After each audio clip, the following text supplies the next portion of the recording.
Bismillahirrahmanirrahim. Assalamualaikum warahmatullahi wabarakatuh. Alhamdulillahi ala ihsanihi wa syukru lahu ala taufiqihi wa amtinanihi wa asyhadu an la ilaha illallah wahdahu la syarika lahu ta'ziman li sya'ni wa asyhadu anna Muhammadan abduhu wa rasuluhu da'ila ridwanih. Allahumma salli alaihi wa ala alihi wa ashabi wa ikhwani. Hadirin hadirat yang dirahmati oleh Subhanahu wa taala, kita lanjutkan pembahasan kita masuk pada bab 14. Bab man tatayyaba thumma iktasala wa baqiya atharu tib. Bab tentang seorang yang memakai parfum, minyak wangi, kemudian dia mandi, setelah mandi masih tersisa minyak wangi tersebut di tubuhnya, masih tersisa bekas minyak wangi tersebut di tubuhnya. Al-Imam Al-Bukhari Abu Abdullah rahimahullah berkata, qala haddatsana Abu Nu'man, qala haddatsana Abu Awanah an Ibrahim bin Muhammad bin Al-Muntashir an abihi qala sa'altu Aisyata fadzakartu laha qaula Ibnu Umar. Aku bertanya kepada Aisyah dan aku sebutkan kepada Aisyah tentang perkataan Ibnu Umar, di mana Ibnu Umar berkata, ma uhibbu an usbiha muhriman amdahu tiba. Aku tidak suka aku dalam kondisi berihram sementara ada minyak wangi di tubuhku. Faqalat Aisyah, ana tayyabtu Rasulullah sallallahu alaihi wasallam thumma tawafa fi nisaihi thumma asbaha muhriman. Aku memakaikan minyak wangi kepada Nabi sallallahu alaihi wasallam, kemudian Nabi menggauli istri-istrinya, kemudian Nabi dalam kondisi ihram. Ya, dalam riwayat qala haddatsana Adam qala haddatsana Syu'bah qala haddatsana Al-Hakam an Ibrahim an Al-Aswad an Aisyah qalat, Aisyah berkata, ka'anni anzuru ila wabisit tib fi mafriqin Nabi sallallahu alaihi wasallam wa huwa muhrim. Seakan-akan aku melihat di belahan rambut Nabi sallallahu alaihi wasallam ada kilatan minyak wangi padahal beliau dalam kondisi muhrim. Hadis ini sebagaimana pernah kita jelaskan bahwasanya Nabi sallallahu alaihi wasallam dipakaikan minyak wangi oleh Aisyah radhiyallahu taala anha. Kemudian kata Aisyah, "Tsumma tawafa fi nisaihi." Kemudian Nabi pun menggilir istri-istrinya digauli oleh Nabi sallallahu alaihi wasallam. Subhanallah, Aisyah radhiyallahu taala anha adalah seorang wanita pencemburu. Tetapi dia yang memakaikan minyak wangi kepada suaminya untuk menggauli apa? Madu-madunya. Jadi Aisyah menggunakan minyak wangi kepada Nabi sallallahu alaihi wasallam. Kemudian Nabi pun menggauli istri-istrinya termasuk Aisyah radhiyallahu taala anha, ya. Ini menunjukkan sabarnya Aisyah radhiyallahu taala anha memakaikan minyak wangi kepada suaminya untuk mendatangi istri-istri yang lain. Tidak usah diperpanjang, ya. Intinya bukan itu intinya, ya. Intinya setelah itu Nabi sallallahu alaihi wasallam setelah menggauli istri-istrinya tentu Nabi mandi junub karena beliau ingin ihram. Setelah mandi junub ternyata masih ada sisa minyak wangi di tubuhnya. Nah, ini diingkari oleh Ibnu Umar. Kata Ibnu Umar, aku tidak suka kalau aku dalam kondisi berihram ada minyak wangi di tubuhku. Maka dibantah oleh Aisyah dengan dalil bahwasanya dalam masalah fikih terkadang khilaf di antara para sahabat. Ibnu Umar punya pendapat, Aisyah punya pendapat, dan Aisyah yang lebih benar karena Aisyah yang mengetahui bagaimana kondisi Nabi sallallahu alaihi wasallam. Maka Aisyah membantah pendapat Ibnu Umar. Dalam riwayat lain dia berkata, rahimallah Aba Abdurrahman, semoga Allah merahmati Ibnu Umar. Dia salah, yang benar begini. Tidak mengapa seorang membantah dengan bijak, dengan sopan, dengan dalil, karena bisa jadi orang tersebut yang berpendapat tidak tahu dalilnya sebagaimana yang terjadi antara Aisyah dengan Ibnu Umar. Bahkan Aisyah mengatakan, sungguh aku melihat di belahan rambut Nabi sallallahu alaihi wasallam ada kilatan bekas minyak wangi. Artinya minyak wangi masih tersisa di rambut Nabi dan tubuh Nabi meskipun Nabi setelah mandi junub. Dan ini juga dalil bahwasanya sunnah bagi seorang laki kalau ingin menggauli istrinya berwangi-wangian. Ya atau tidak? Tapi ini bukan tujuan bahasan ini, ya. Ini sekedar tambahan. Karena Aisyah radhiyallahu anha memakaikan minyak wangi kepada Nabi untuk menggauli istri-istrinya. Maka seorang suami jika ingin menggauli istrinya hendaknya dia merapikan dirinya, pulang dari kantor mandi dulu, pakai parfum dulu, dan ini sunnah. Jangan langsung asal menerjang dan menyerang, ya, sementara badan masih bau ketek, ya. Taib. Kita lanjutkan bahasan berikutnya, bab takhlil asy-sya'r hatta idza dhanna annahu qad arwa basyaratahu afadha alaihi. Bab tentang menyela-nyelakan jari di pangkal rambut sampai jika dia telah merasa bahwasanya sudah mengenai seluruh kulit kepalanya, maka dia pun menuangkan air di atas kepalanya. Ini mengenai masalah mandi. Di antara sunnah seorang tatkala mandi, sebelum dia mengguyurkan air di atas kepalanya, dia salah-salahkan dulu jarinya di pangkal rambut atau di kepala, kulit kepala. Al-Imam Al-Bukhari berkata, qala rahimahullah, haddatsana Abdan qala akhbarana Abdullah qala akhbarana Hisham bin Urwah an abihi, yaitu Urwah bin Zubair, an Aisyah, dari Aisyah radhiyallahu anha qalat, kana Rasulullah sallam idza iktasala min al-janabah ghasala yadayhi. Adalah Nabi sallallahu alaihi wasallam kalau mandi junub, beliau mencuci kedua tangannya, wa tawaddaa wudu'ahu lis-salat. Kemudian beliau berwudu sebagaimana wudu hendak salat. Tsumma iktasala, kemudian beliau pun mandi, tsumma yukhallilu bi yadihi sya'rahu. Kemudian beliau mandi, adapun cara mandinya beliau menyela-nyelakan jari-jarinya di rambutnya, hatta idza dhanna annahu qad arwa basharatahu. Tatkala Nabi sudah secara menyangka, secara ghalabatu dzan, persangkaan kuat bahwasanya air sudah mengenai dengan tangannya, sudah mengenai seluruh kulit kepalanya, maka beliau pun mengguyur air di atas kepalanya, thalatha marrat, afadha alaihi al-ma'a thalatha marrat, mengguyur air 3 kali di atas kepalanya, thumma ghasala sa'ira jasadihi, kemudian beliau mencuci seluruh tubuhnya. Baik, hadirin dan hadirat yang dirahmati Allah Subhanahu wa taala, ini dalil tentang sunnah kalau seorang hendak mandi, maka mandi junub, mandi janabah, mandi besar, maka dia berusaha menyela-nyelakan air di kulit kepalanya. Nah, pertanyaan, bagaimana dengan seorang wanita yang mengikat rambutnya, mengepang rambutnya, misalnya dia punya kepangan 2, apakah dia harus melepaskan kepangannya? Maka hal ini pernah ditanyakan oleh Ummu Salamah radhiyallahu taala anha kepada Nabi sallallahu alaihi wasallam, hadis yang diriwayatkan oleh Al-Imam Muslim dalam sahihnya. Saya bacakan hadisnya. Ummu Salamah berkata, "Inni imra'atun ashuddu dhafra ra'si." Ya Rasulullah, aku adalah seorang wanita yang mengikat kepangan rambutku. Fa anqudhuhu li ghuslil janabah. Apakah aku harus melepaskan kepangan rambutku untuk mandi janabah? Qala la, kata Nabi, tidak perlu. Innama yakfiki an tahfiya ala ra'siki thalatha hathayatin. Cukup bagimu engkau menuangkan air, ya, dengan tangan menuangkan air di atas kepalamu 3 kali tuangan. Thumma tufidhina alaikil ma. Setelah itu kau tuangkan air, guyurkan air ke badanmu.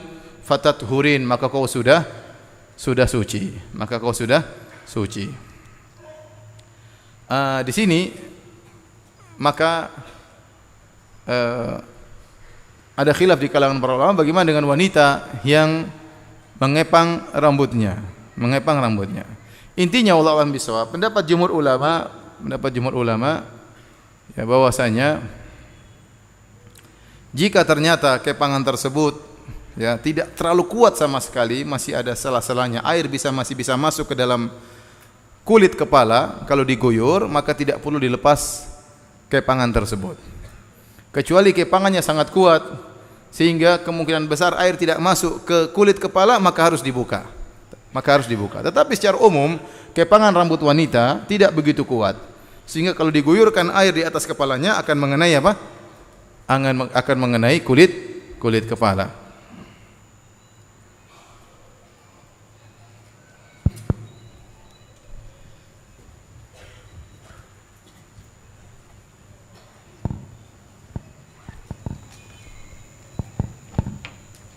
Sekarang permasalahan tentang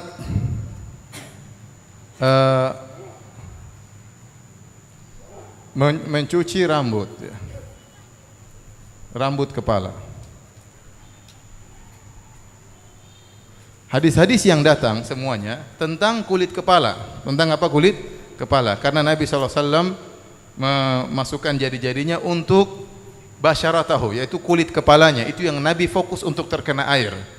Bagaimana dengan rambutnya? Apakah rambut, jika wanita rambutnya panjang ya sampai di pinggangnya misalnya, sampai di pinggulnya misalnya, apakah semuanya rambutnya harus kena air? Ini ada secara umum ada 3 pendapat di kalangan para ulama, ada khilaf ya. Ada yang mengatakan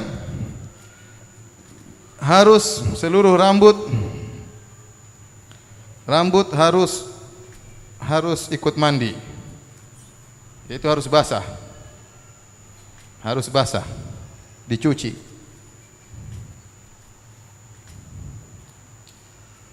Ini pendapat. Ini jumhur ulama. Pendapat kedua mengatakan rambut tidak harus. Yang penting kulit kepalanya.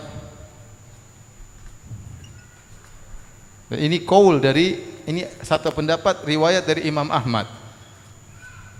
Mereka berdalil dengan apa? Dengan bahwasanya rambut itu bukan dari kehidupan, ya. Rambut bukan dari kehidupan, bukan itu fokusnya. Oleh karena jika saya pernah sampaikan, jika ada rambut dipotong maka kita tidak terasa sakit. Rambut dipotong maka tidak terasa sakit, maka itu bukan itu yang penting. Yang penting adalah kulit apa? Kulit kepala. Yang penting adalah kulit kepala, bukan rambutnya. Ini pendapat yang ketiga, ini pendapat yang tengah, yaitu ya, rambut harus diguyur air.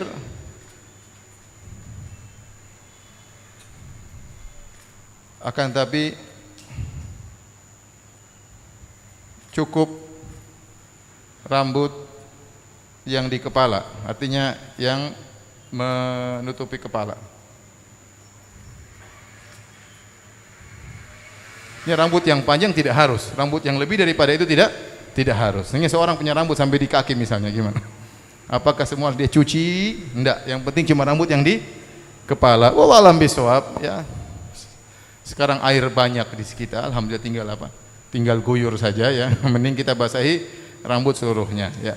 Adapun hadis tahta kulli sya'rin janabah, setiap rambut di bawahnya ada janabahnya, maka hadis dhaif.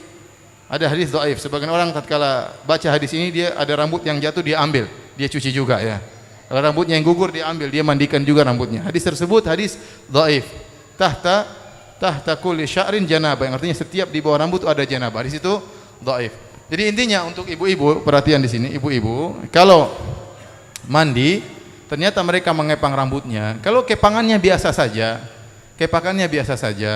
tidak terlalu kencang, maka tidak perlu mereka melepaskan kepangannya.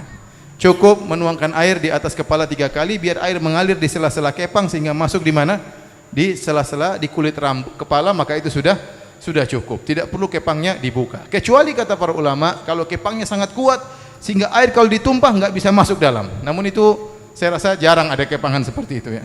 Itu berarti milinnya setengah mati, ya. Tapi kalau kepang biasa, insya Allah air masih bisa apa? Masuk. Dan itu kemudahan dari syariat, maka wanita tinggal naruh air di mengguyurkan air di kepalanya, maka sudah cukup. Wallahu a'lam bishawab. Jadi saya lebih condong pada pendapat yang tengah. Rambut harus diguyur air, tidak cukup cuma diusap, tetapi yang diguyur adalah rambut apa? Rambut yang menutup kepala, tidak mesti yang sampai panjang melebihi leher dan seterusnya. Wallahu a'lam bishawab. Tetapi untuk hati-hati, seorang wanita kalau mandi dia basahin seluruhnya, toh air di tanah air kita juga apa? Banyak. Wallahu a'lam.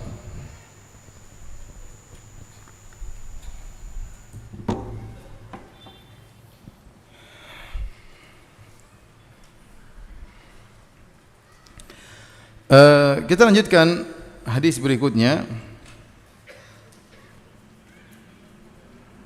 Dan ini hukum ini berlaku untuk laki-laki dan perempuan, sama saja. Kalau laki-laki punya kepang, ya. Kalau zaman kita tidak ada, tapi kalau zaman dahulu kebiasaan orang Arab, mereka mengkepang rambut. Sebagaimana wanita mengkepang rambut, laki-laki juga mengkepang rambut. Hukumnya sama, hukum asal antara laki dan wanita hukumnya sama. Kalau laki-laki ternyata punya kepang, maka tidak perlu dia melepaskan kepangnya. Tetapi untuk kita di zaman sekarang ini, kalau laki-laki berkepang, dipertanyakan, ya. Dipertanyakan kelaki-lakiannya. Tapi dahulu itu sering digunakan orang Arab, ya. Bahkan mereka kalau berperang, mereka mengkepang rambut mereka untuk menunjukkan kejantanan dan yang lainnya. Namun adat berubah. Adat zaman dulu tidak seperti adat zaman sekarang. Zaman dahulu rambut panjang biasa, Rasulullah SAW juga rambutnya panjang. Tapi sekarang adat berubah. Maka kalau kita tinggal di suatu bi'ah atau suatu kondisi yang di situ masyarakat menganggap rambut panjang itu biasa, orang-orang suka memanjangkan rambut, maka tidak mengapa. Tetapi kalau ternyata kita tinggal satu kompleks atau di lingkungan masyarakat yang rambut panjang itu tidak biasa mereka panjangkan bagi laki-laki, maka asalnya kita menyamakan diri kita dengan apa? Lingkungan masyarakat. Taib, hadis berikutnya, wa qalat Aisyah berkata, kuntu aktasilu ana wa Rasulullah sallallahu alaihi wasallam min ina'in wahidin nakrifu minhu jami'an. Aku dan Rasulullah sallallahu alaihi wasallam kami mandi bersama dari satu tempayan air, nakrifu minhu jami'an. Kami bareng-bareng menciduk air dari tempayan tersebut. Baik. Kita lanjutkan ya. Bab berikutnya, bab man tawaddaa fil janabah thumma ghassala sa'ira jasadihi wa lam yu'id ghusla mawadhi'il wudu' marratan ukhra. Bab tentang seorang yang berwudu tatkala mandi junub, kemudian dia mencuci seluruh bagian sisa tubuhnya dan dia tidak mengulangi lagi mencuci bagian yang sudah diwudui.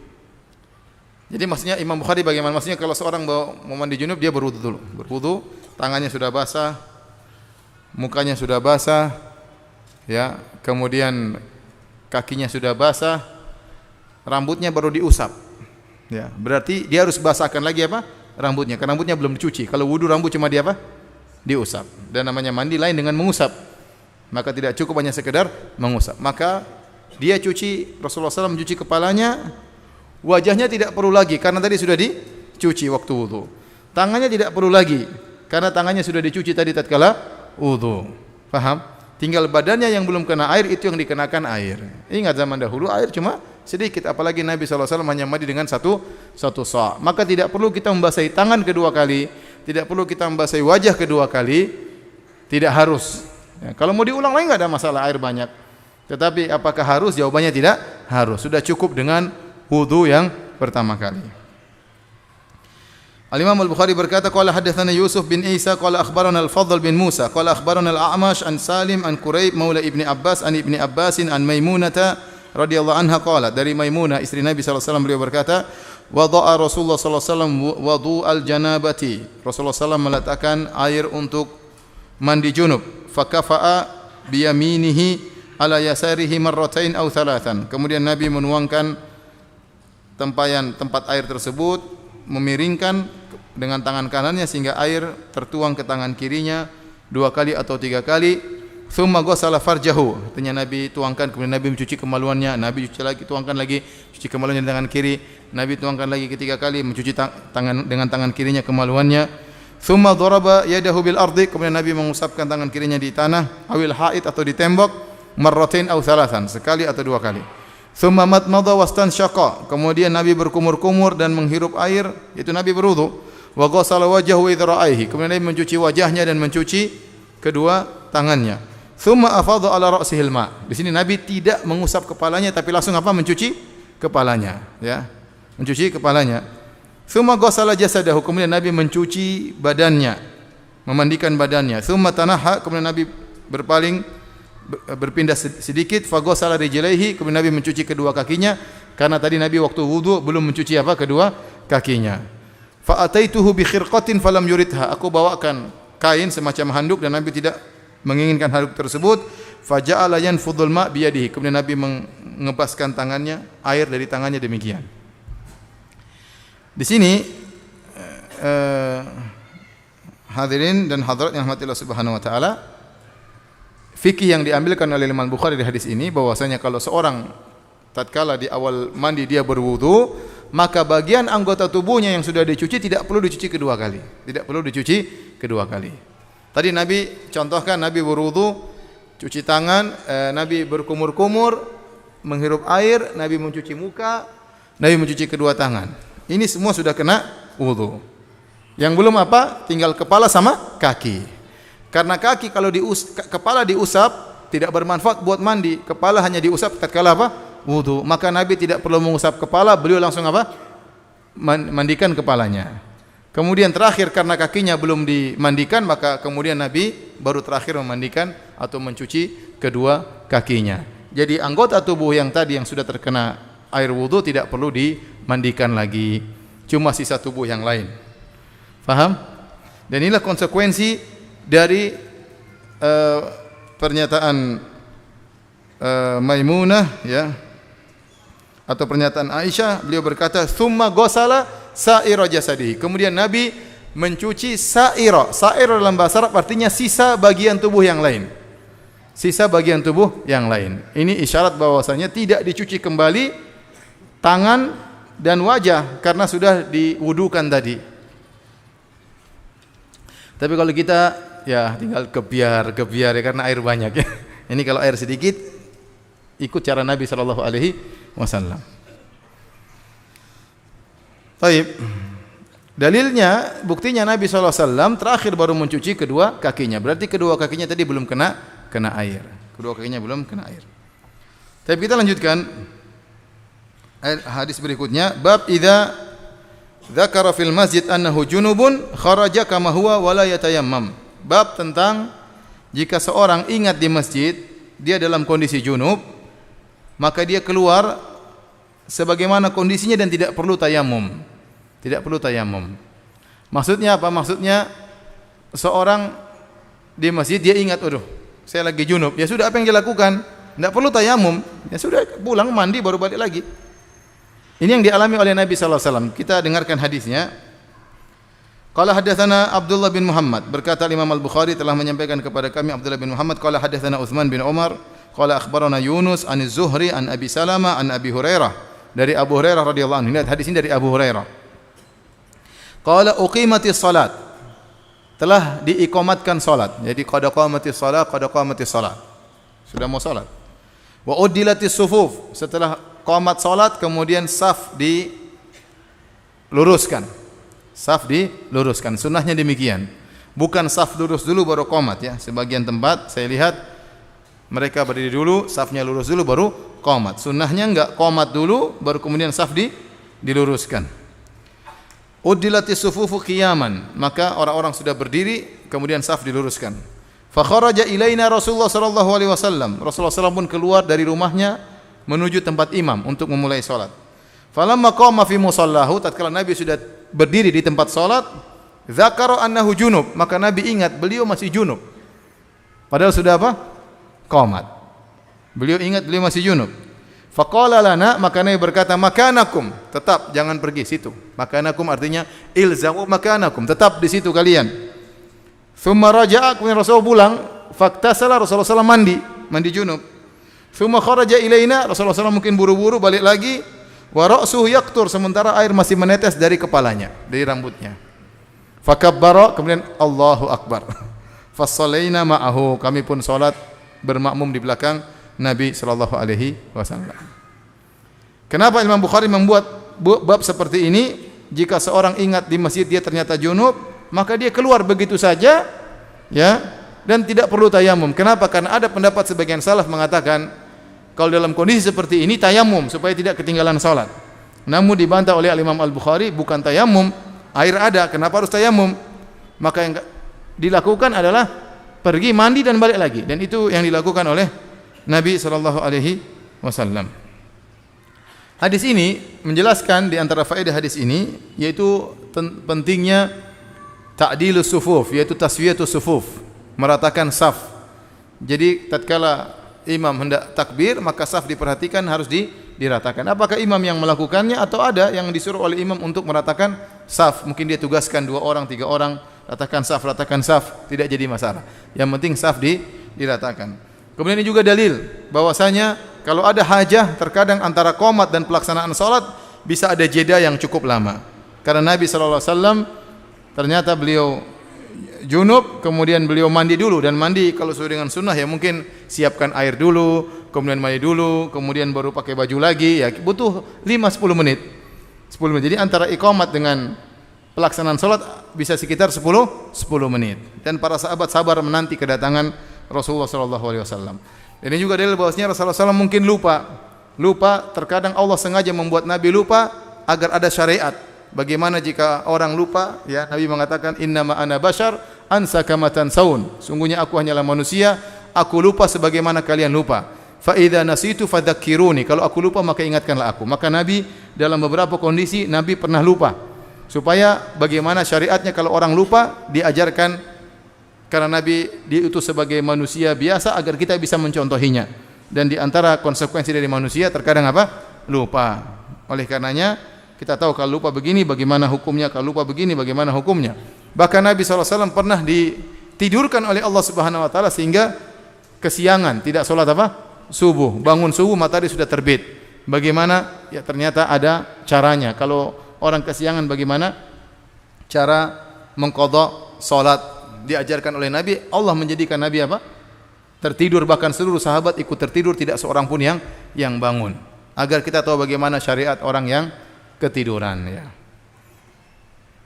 Ustaz, Nabi aja ketiduran. Iya, Nabi ketiduran sekali dua kali, ente bendino tiap hari tidur.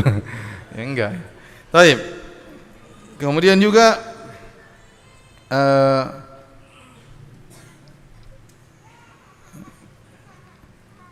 Nabi SAW dalam riwayat yang lain, datang dalam riwayat Imam Ahmad, Ibnu Majah, Musnad Imam Ahmad, riwayat Abu Dawud, datang dalam beberapa riwayat dari beberapa sahabat, di antaranya Abu Hurairah radhiyallahu anhu, dari Anas bin Malik ya, dari Abu Bakrah ya, dari Ali bin Abi Thalib.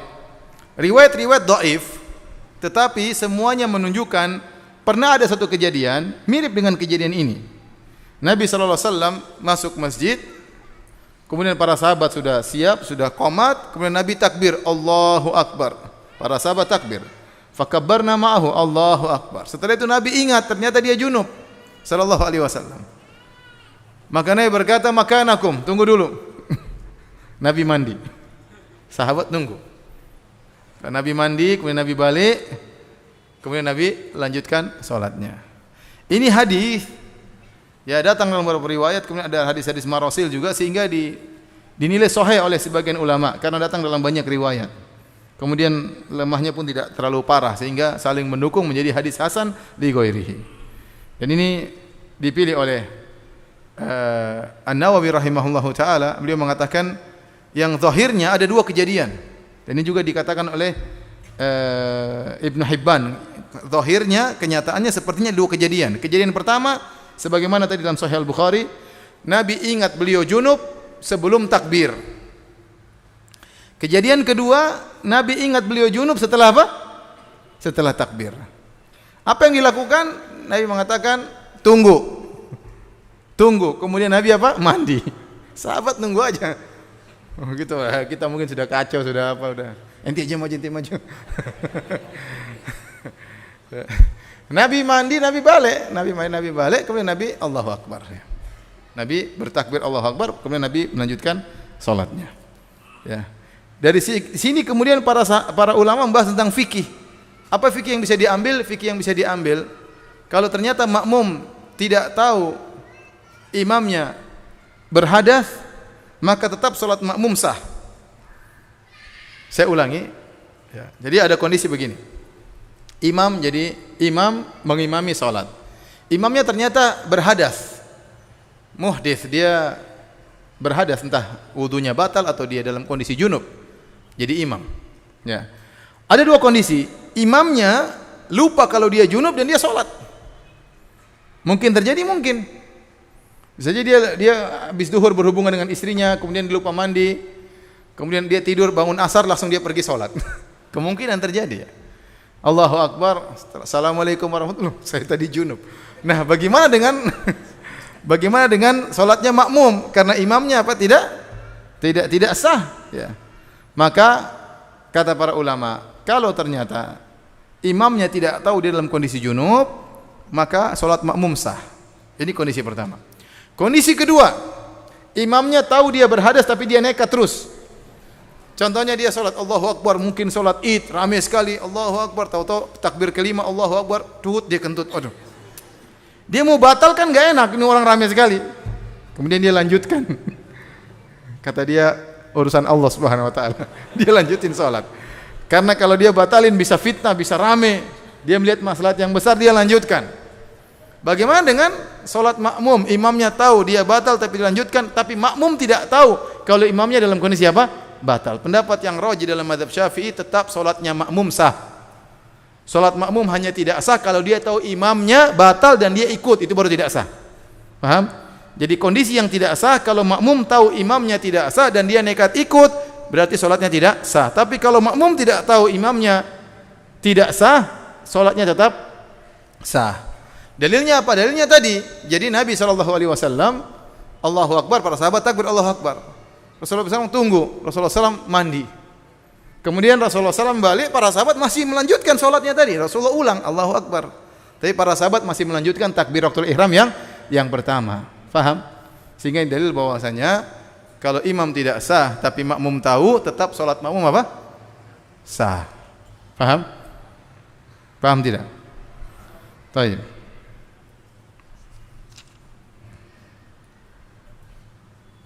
Dan ini pernah terjadi di Masjid Nabawi. Antum lihat di YouTube ada. Jadi Syekh Ali Al-Hudhaifi dia takbir. Allahu Akbar. Orang bertakbir semua. Allahu Akbar. Tahu-tahu dia bilang daqiqah, tunggu sebentar. Tunggu sebentar. Dia pergi wudu. Hafizahullah, beliau pergi. Ini makmum bingung semua, ada yang lihat gini. Di YouTube ada. Tapi ini menunjukkan beliau faqih. Beliau apa? Faqih. Ya, mungkin dia baru ingat ternyata buang angin atau bagaimana, enggak tahu, namanya orang lupa. Kemudian dia wudu, dia balik lagi. Ya udah lanjut lagi Allah Akbar, dia salat. Itu jadi heboh waktu itu. Ini Syekh bagaimana sih? Kok enggak ngerti sih? Ente yang bahlul. Tidak ngerti fikihnya. Ini pernah dilakukan oleh siapa? Nabi SAW. Subhanallah, Allah mentakdirkan Nabi seperti itu, lupa, dan kejadian bagi umatnya. Pelajaran bagi apa? Umatnya apa yang harus mereka lakukan jika terjadi demikian. Oleh karena jadi imam itu perlu belajar tentang fikih apa? Fikih imam. Baik, kita lanjutkan. Bab nafdhil yadain minil ghusli anil janabah. Bab tentang mengkibaskan kedua tangan setelah mandi janabah. Al-Imam Al-Bukhari berkata, qala haddatsana Abdan qala akhbarana Abu Hamzah qala sami'tu Al-A'mash an Salim an Quraib an Ibni Abbasin qala qalat Maimunah, berkata Maimunah radhiyallahu ta'ala anha, wada'tu lin-nabi sallallahu alaihi wasallam ghuslan fasatartuhu bi thawbin. Aku meletakkan bagi Nabi air untuk mandi. Lalu aku tutup Nabi sallallahu alaihi wasallam dengan kain.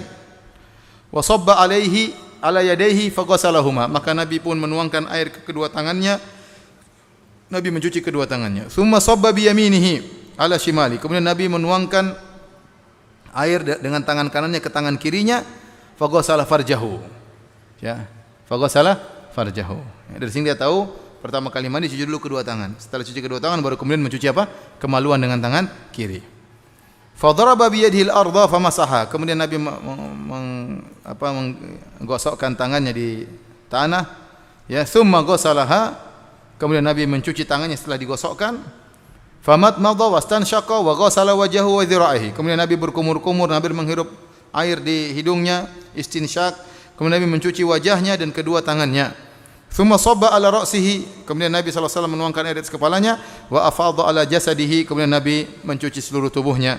Tsumma tanaha. Kemudian Nabi sallallahu alaihi wasallam berpaling sedikit atau berpindah sedikit. Fa ghasala qadamaihi. Kemudian Nabi mencuci kedua kakinya. Fanawaltuhu sauban falam ya'khudhu. Aku pun kasih kain kepada Nabi, namun Nabi tidak mengambilnya. Famtalaqa wa huwa yanfudhu yadayhi. Maka Nabi berjalan sambil mengepaskan kedua tangannya, menjatuhkan air dari tangannya agar cepat kering. Ini dalil sederhana, yaitu bahwasanya boleh seorang setelah mandi tidak harus lap pakai handuk. Boleh dia pakai handuk, boleh dia menggibaskan kedua tangannya atau membersihkan air dengan tangannya, tidak jadi masalah.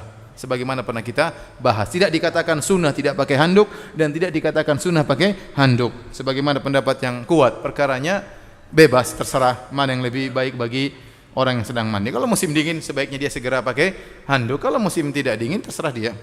Baik, kita lanjutkan. Bab man bada'a bisyiqqi ra'sihil aymani fil ghusli. Bab tentang seorang yang memulai dengan sebelah kepala bagian kanan tatkala mandi. Baik. Imam Al-Bukhari berkata, qala haddatsana Khallad bin Yahya, qala haddatsana Ibrahim bin Nafi' anil Hasan bin Muslim an Safiyah binti Syaibah an Aisyah qala, dari Aisyah beliau berkata, kunna idza asaba ihdana janabah. Kami para wanita jika mengalami janabah, salah seorang dari kami mengalami janabah, akhadhat biyadaiha thalathan fawqa ra'siha, maka dia pun mengambil dengan kedua tangannya air 3 kali dituangkan di atas kepalanya. Thumma ta'khudhu bi yadiha ala shiqqiha al-ayman. Kemudian mengambil air untuk membasuhi bagian tubuh sebelah kanan. Wa bi yadihi al-ukhra ala shiqqil aysar. Kemudian mengambil air dengan salah satu tangan yang lain untuk membasuh bagian tubuh sebelah kiri. Bagian tubuh sebelah kiri. Ya. Ini dalil bahwasanya seorang tatkala mandi, ya, bukan cuma kepala kanan yang dia dahulukan, nanti waktu membasahi badan juga sebelah tubuh kanan dahulu baru kemudian sebelah tubuh yang kiri. Dan ini didukung dalam hadis-hadis yang lain, seperti dalam hadis Nabi Aisyah radhiyallahu anha berkata, "Kana Nabi sallallahu alaihi wasallam yu'jibu at-tayammunu fi tana'ulihi wa tarajjulihi wa fi tuhurihi wa fi sya'nihi kullih." Adalah Nabi sallallahu alaihi wasallam suka mendahulukan yang kanan dalam menyisir rambutnya, ya, dalam memakai sandalnya dan dalam bersuci, yaitu berwudu maupun mandi. Maka didahulukan sebelah kanan baru sebelah kiri. Dan Aisyah mengatakan, kami dahulu kalau terkena janabah, kami cuci badan sebelah kanan baru badan sebelah kiri. Dan perkataan Aisyah kami dahulu menunjukkan ini sunnah, karena itulah perlakuan para sahabat dan mereka tidak melakukannya kecuali dengan ajaran Rasulullah sallallahu alaihi wasallam. Oleh karenanya kalau seorang sahabat berkata kunna kami dahulu melakukan demikian berarti itu sunnah, itu sunnah. Karena itu mereka lakukan dengan bimbingan siapa? Nabi sallallahu alaihi wasallam. Kemudian juga dalam hadis waktu Nabi sallallahu alaihi wasallam ada salah seorang putrinya meninggal dunia, maka Nabi menyuruh para wanita yang memandikan putrinya dengan berkata, ibda'na bima yaminiha wa mawadhi'al wudu' minha. Kata Nabi, mulailah memandikan putriku dari bagian kanan tubuhnya terlebih dahulu. Memandikan mayat pun demikian, diutamakan yang lebih apa? Kanan terlebih dahulu baru kemudian bagian tubuh sebelah kiri. Demikian juga mandi orang yang masih hidup, maka kanan dahulu baru kiri setelah itu. Baik. Kita selesai dari tata cara mandi. Sekarang saya mau simpulkan bagaimana cara mandi yang sesuai apa? Sunnah. Dari hadis yang paling utama dan hadis Aisyah dengan hadis siapa? Maimunah. Kalau kita gabungkan, ya, maka yang pertama Nabi SAW mengambil air kemudian mencuci kedua apa? Tangannya. Setelah mencuci kedua tangannya, Nabi SAW menuangkan air ke tangan kirinya untuk mencuci kemaluannya 2 kali atau 3 kali. Setelah itu Nabi menggosokkan tangannya, mungkin ada bekas air mani atau bekas tanah, kemudian Nabi mencuci lagi tangannya biar bersih. Ya. Setelah itu Nabi SAW berwudu, berkumur-kumur, ya. Tangan sudah kan? Langsung apa? Berkumur-kumur, menghirup air, kemudian mencuci wajah seperti wudu, kemudian mencuci tangan kanan, kemudian mencuci tangan kiri. Setelah itu tidak perlu mengusap kepala, ya. Sebagian hadis mengatakan dia berwudu sebagian wudunya salat, yaitu kalau hadis Aisyah Nabi wudu sempurna. Nabi wudu sempurna. Ini perbedaan antara hadis Aisyah dengan hadis apa? Maimunah. Kalau hadis Maimunah tidak. Setelah tangan maka langsung mencuci apa? Kepala. Adapun cuci kepala ngambilnya kanan terlebih dahulu, kemudian kiri terlebih dahulu, atau bisa juga 2 tangan tapi sedikit-sedikit, ya. Baru kemudian apa? Tengah, sambil dia apa? Digosok-gosokkan. Jadi sebelah kanan digosok-gosokkan, sebelah kiri digosok-gosokkan, kemudian tengah-tengah digosok-gosokkan. Setelah itu kalau sudah, baru kemudian mengguyurkan air ke kepala dan badan. Badan terlebih dahulu sebelah kanan, kemudian badan sebelah kiri. Setelah itu baru kemudian mencuci kaki kanan dan mencuci kaki kiri. Selesai. Itu cara mandi Nabi sallallahu alaihi wasallam. Paham? Coba satu maju praktek, saya pengen lihat. Yang besar badannya mana? Jangan melihat, lihat diri sendiri, ya. Coba siapa yang maju? Hah? Antum yang besar sini. Antum, ya.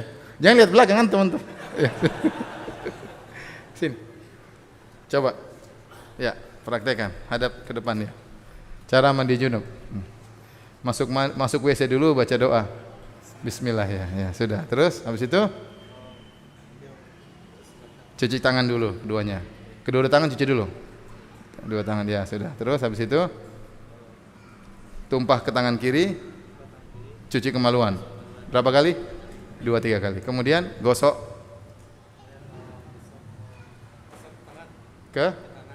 ke mana? Ke tangan apa ke istri?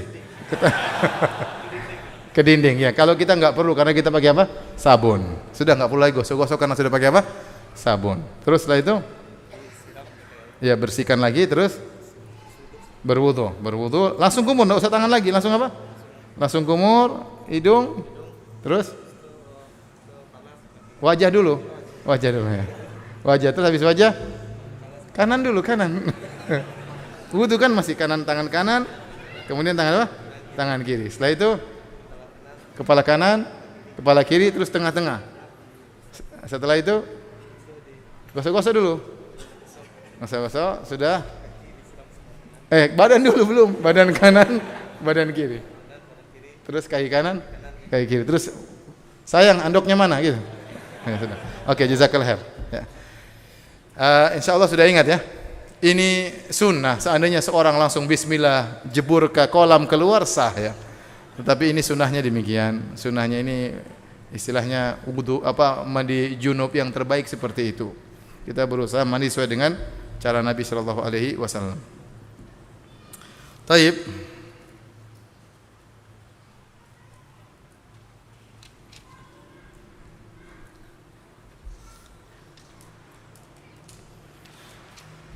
Saya tanya masalah antum, ya.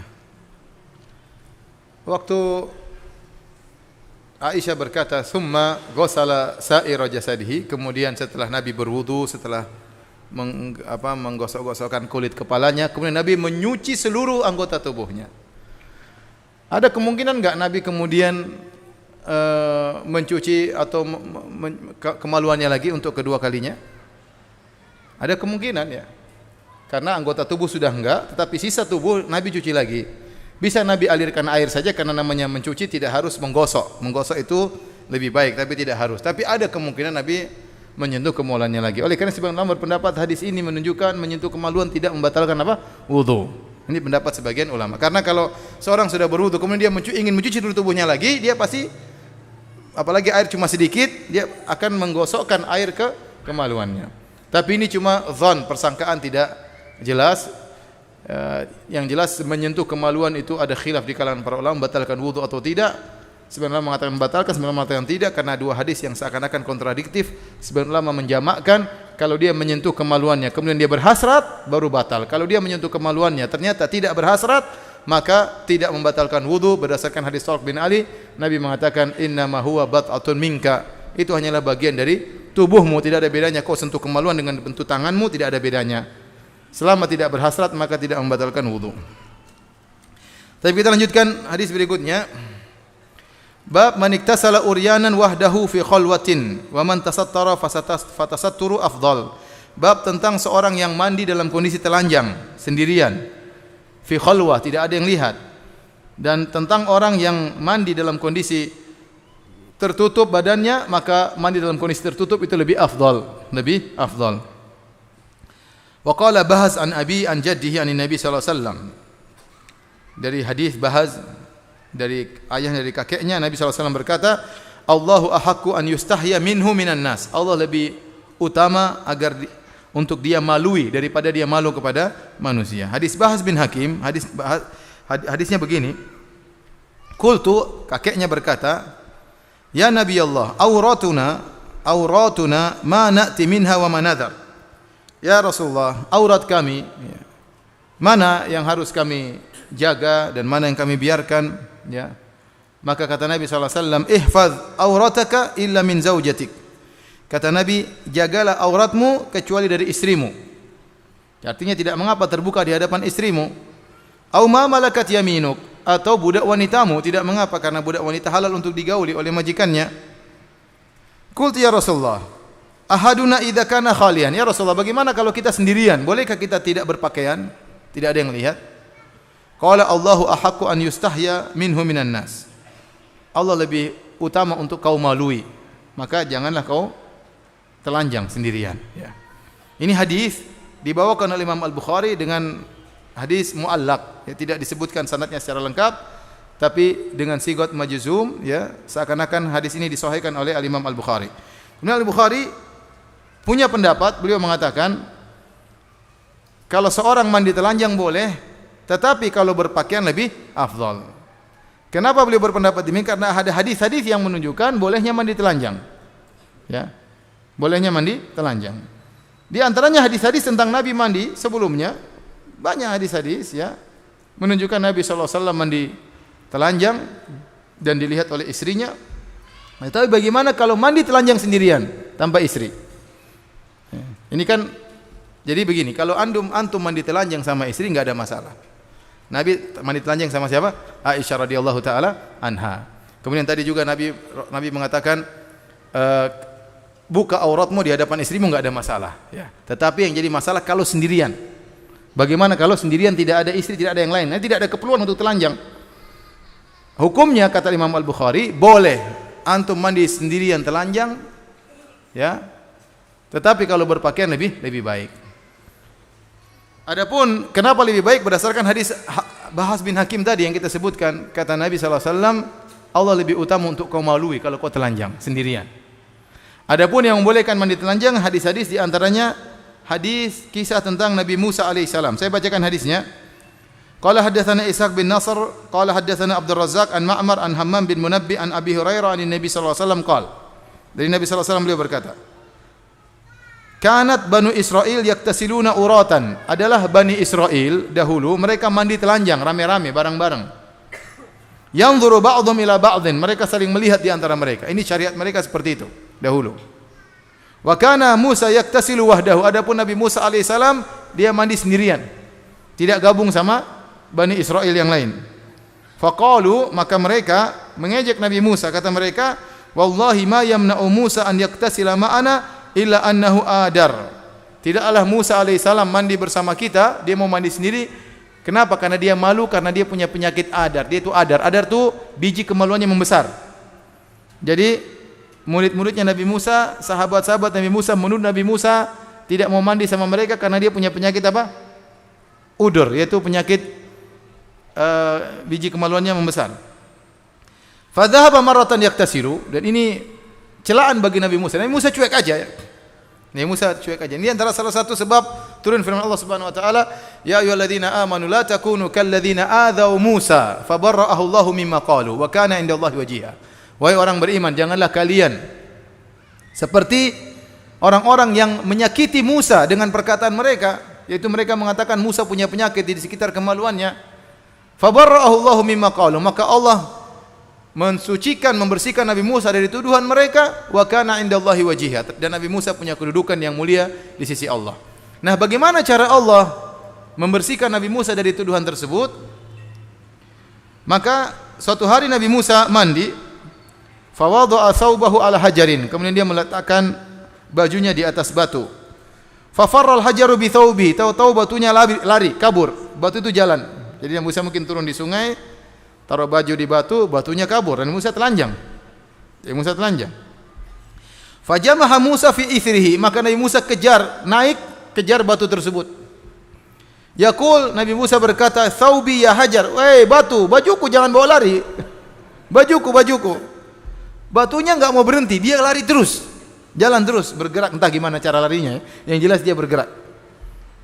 Hatta nadharat Banu Israil ila Musa. Akhirnya Musa ngejar batu sampai lewat di tempat pemandian murid-muridnya. Dilihat oleh murid-muridnya, oh ternyata enggak ada apa-apa. Selama ini cuma tuduhan enggak benar. Faqalu, wallahi ma bi Musa min ba'as. Ternyata Musa tidak sakit, normal-normal saja.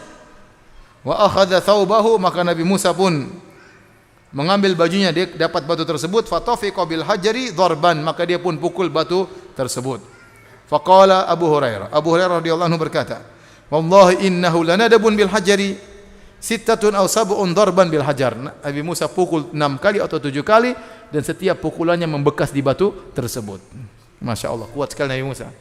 Ting, ada bekas. Kalau kita mukul, bekas batu di tangan kita. Nabi Musa sangat kuat ya. Makanya Nabi Musa pernah melakukan kesalahan, fawakazahu Musa faqadha alaihi. Dia pernah dorong orang terus meninggal dunia saking kuatnya Nabi Musa alaihissalam. Nabi yang sangat kuat. Dalil dari hadis ini, Nabi SAW menceritakan tentang kisah Nabi Musa. Dan tidaklah Nabi menceritakan tentang kisah Nabi Musa kecuali karena ada pelajaran yang bisa kita ambil. Allah Subhanahu wa taala setelah menyebutkan tentang nama-nama nabi dalam Al-Qur'an, Allah mengatakan ulaikal ladzina hadallah fabihudahu muqtadi. Kata Allah, itulah mereka para anbiya, orang-orang yang telah Allah beri hidayah kepada mereka. Fabihudahu muqtadih, maka ikutilah petunjuk mereka. Ikutilah petunjuk mereka. Jadi kita ini disuruh mengikuti petunjuk orang-orang soleh terdahulu dari kalangan para nabi selama tidak menyelisih syariat kita. Selama tidak menyelisih syariat kita. Maka ada pembahasan dalam usul fikih namanya syar'u man qablana syar'un lana ma lam yukhalif syar'ana. Yang artinya syariat orang terdahulu adalah syariat juga bagi kita selama tidak menyelisih syariat kita. Tapi kalau ada dalil menunjukkan kita berbeda, maka kita berbeda. Tapi kalau Nabi menceritakan tentang kisah-kisah orang terdahulu, maka itu jadi pelajaran bagi kita dan kita boleh mengambil syariat tersebut selama tidak ada dalil yang bertentangan dengan syariat tersebut. Saya ulangi, ada kaidah syariat orang terdahulu adalah syariat juga bagi kita selama tidak menyelisih syariat apa? Kita. Di antaranya Nabi bercerita tentang Nabi Musa mandi telanjang dan lewat dan Nabi Musa mandi telanjang dan Nabi tidak mengingkari hal tersebut, berarti dalil bolehnya Nabi Musa mandi telanjang sendirian, maka kita pun boleh mandi telanjang apa? Sendirian. Paham sisi pendalilan? Baik.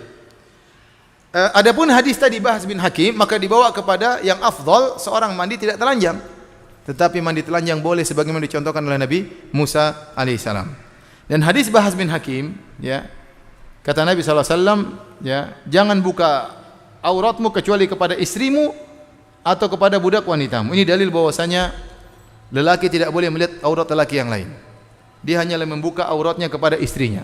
Adapun dia buka auratnya kepada lelaki yang lain, hukumnya haram. Ya, hukumnya haram. Demikian juga wanita tidak boleh membuka auratnya kepada wanita yang lain. Wanita hanya boleh membuka auratnya untuk siapa? Suaminya. Tidak boleh. Dan seorang wanita tidak boleh melihat aurat wanita lain.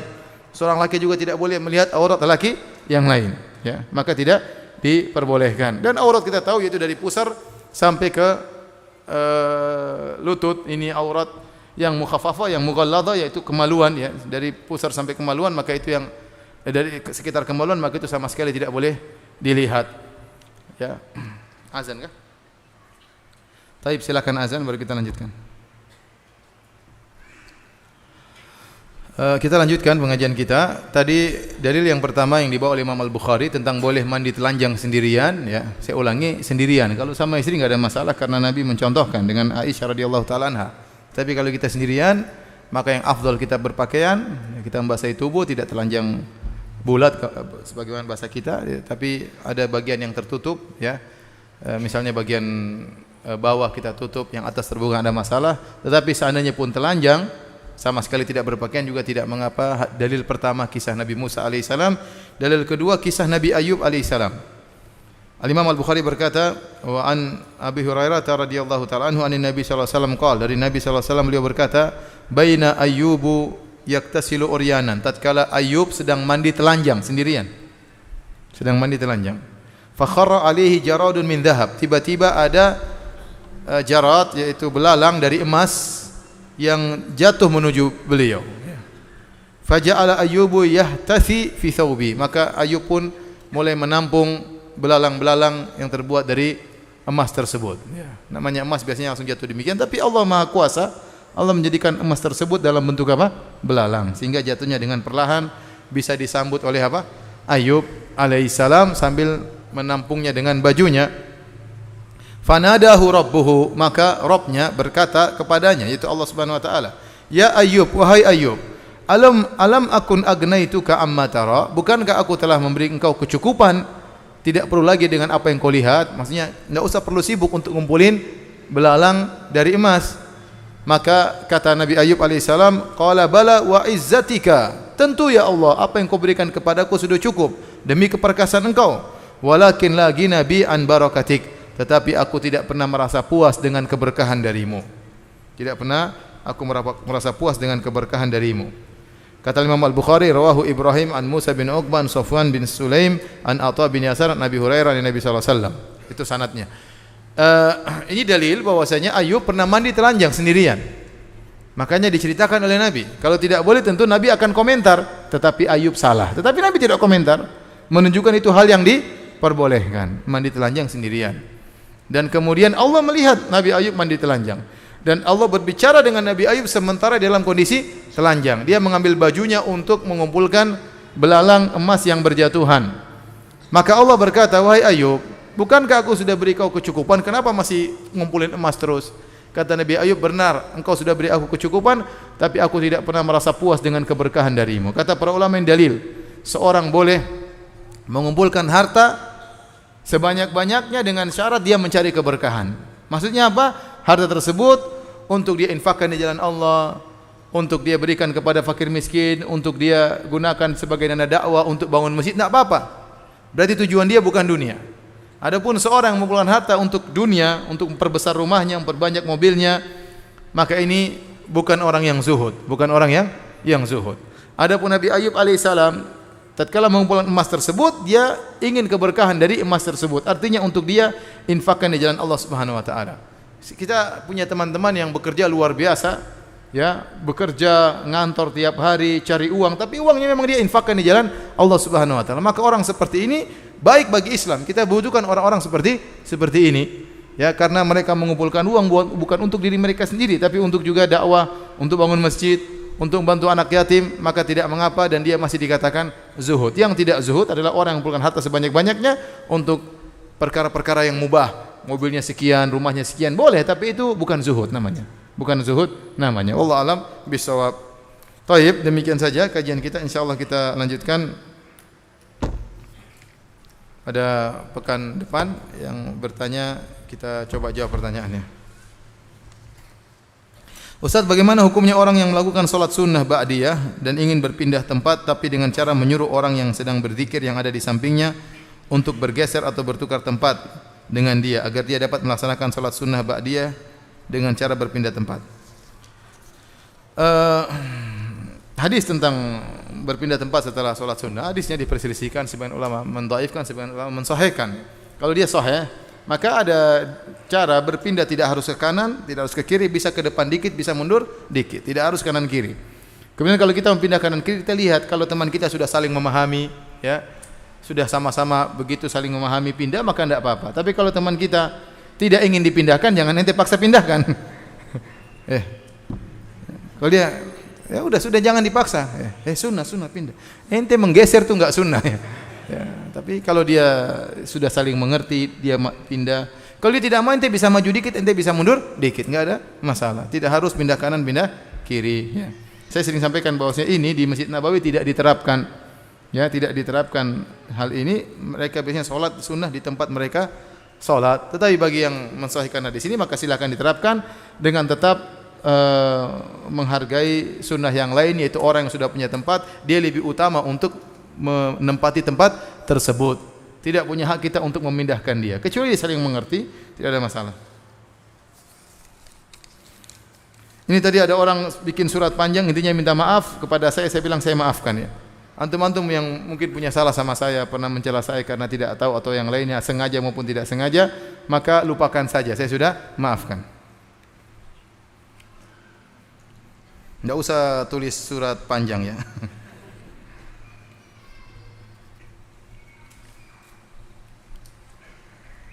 Ana berhubungan dengan istri ana dalam keadaan suci. Kemudian setelah selesai ada darah di kemaluan ana, bertanda istri sedang haid. Apa yang harus kami lakukan ya Ustaz? Apakah kami berdosa? Jawabannya tidak.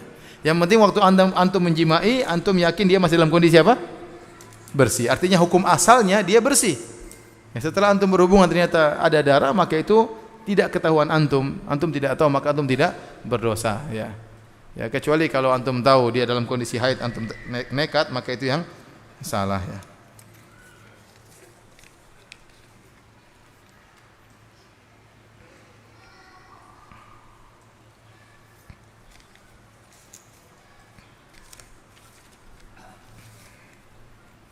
Ana minta motivasi untuk menghafal Quran dan waktu terbaik untuk menghafal Quran itu kapan ya Ustaz? Syukran. Hafal Quran ya, tentunya orang hafal Quran dia akan dimuliakan oleh Allah Subhanahu wa taala. Dia akan ditinggikan derajatnya oleh Allah Subhanahu wa taala. Dia akan dimudahkan untuk salat malam. Dia lebih semangat untuk sujud kepada Allah Subhanahu wa taala. Kenapa? Karena dia lebih banyak surat yang dia baca dalam salat-salatnya. Dan sungguh indah orang memurajaah Qur'annya dalam salat malamnya. Dan akan menambah iman kalau kita sudah banyak hafal Quran ya, kita salat lebih khusyuk karena kita hafal surat-surat tersebut. Kapan waktu terbaik untuk menghafal Quran? Ini metodenya beda-beda, masing orang punya metode sendiri-sendiri. Tapi secara umum, saya dulu pernah dinasihati, kalau hafal Quran, jangan di waktu sedang ngantuk, itu saja. Jangan di waktu sedang ngantuk. Ada yang mengatakan paling terbaik pada subuh. Tapi ternyata pada subuh dia sambil ngantuk-ngantuk hafalnya, susah juga. Ya. Ada yang mengatakan pada asar, ya terserah masing-masing. Yang penting hafal. Ya. Metode banyak, tapi yang berhasil adalah yang mengulang-ulang. Yang berhasil adalah yang mengulang-ulang. Ada metode ini, metode A, metode B, metode C. Ada orang dengan metode tertentu, dia hafal sangat cepat, tapi dia juga cepat lupa. Al-Quran tidak mungkin bisa bertahan di kepala kita kecuali kita sering mengulang-ulangnya. Lahuwa asyaddu tafallutan minal ibili fi iquliha. Atau kama qala Nabi sallallahu alaihi wasallam. Kata Nabi sallallahu alaihi wasallam, ta'ahadu bil Quran. Hendaknya kalian mengulang-ulang Al-Quran karena Al-Quran itu lebih cepat lepas daripada onta dari ikatannya. Jadi Al-Quran itu memang mudah lepas. Mudah membuat orang lupa dengan Al-Quran. Karena hikmahnya agar Anda sering baca Quran, sehingga Anda akan mengingat-ingat Al-Quran tersebut.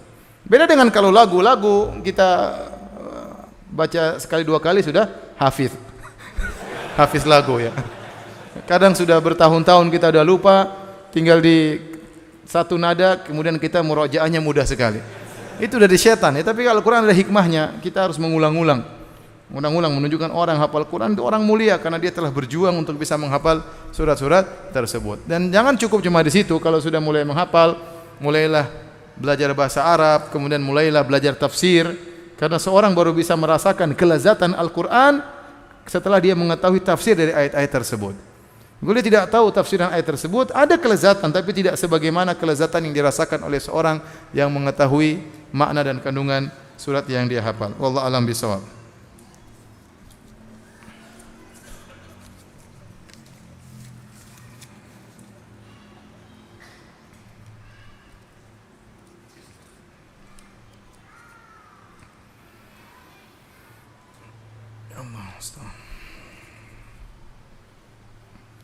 Kalau ada orang di sini bertanya, mengaku bermimpi ketemu Nabi sallallahu alaihi wasallam, kita bilang ya, kita tidak boleh dustakan ya.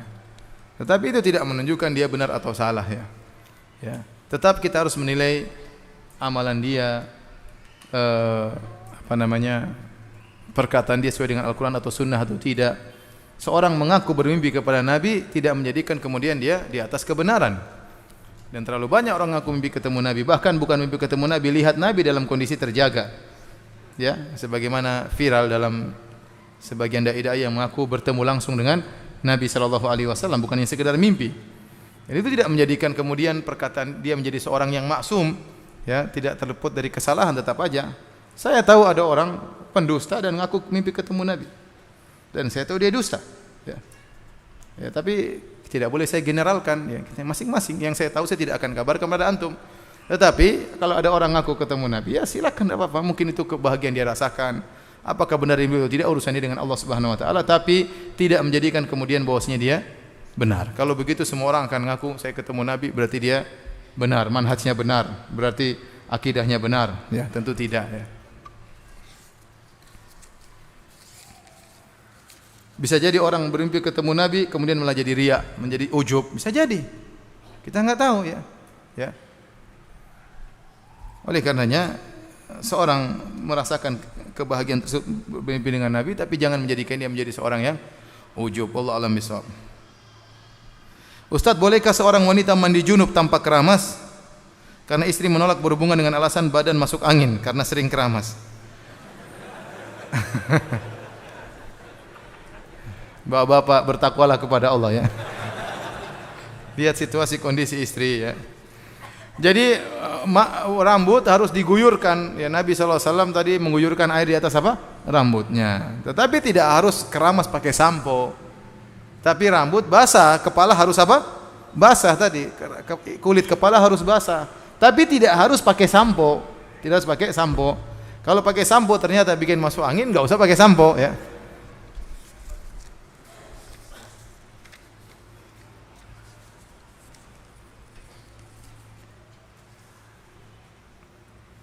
Apakah kalau sudah mandi tidak perlu berwudu lagi? Jawabannya iya, kalau dia mandi junub tidak perlu berwudu lagi. Tapi kalau dia mandi biasa seperti mandi biasa atau mandi solat Jumat, maka dia harus berwudu. Mandi yang mengangkat hadas besar, maka tidak perlu berwudu lagi. Seperti mandi janabah atau mandi dari bersih dari haid. Maka sudah mandi tidak perlu berwudu lagi, langsung sholat boleh. Tapi demikian saja, mohon maaf banyak sekali pertanyaan saya tidak bisa jawab karena keterbatasan ilmu. Semoga Allah mudahkan kita bertemu lagi di pekan depan. Subhanakallah bihamdik asyhadu an la ilaha illa anta astaghfiruka wa atubu ilaik. Assalamualaikum warahmatullahi wabarakatuh.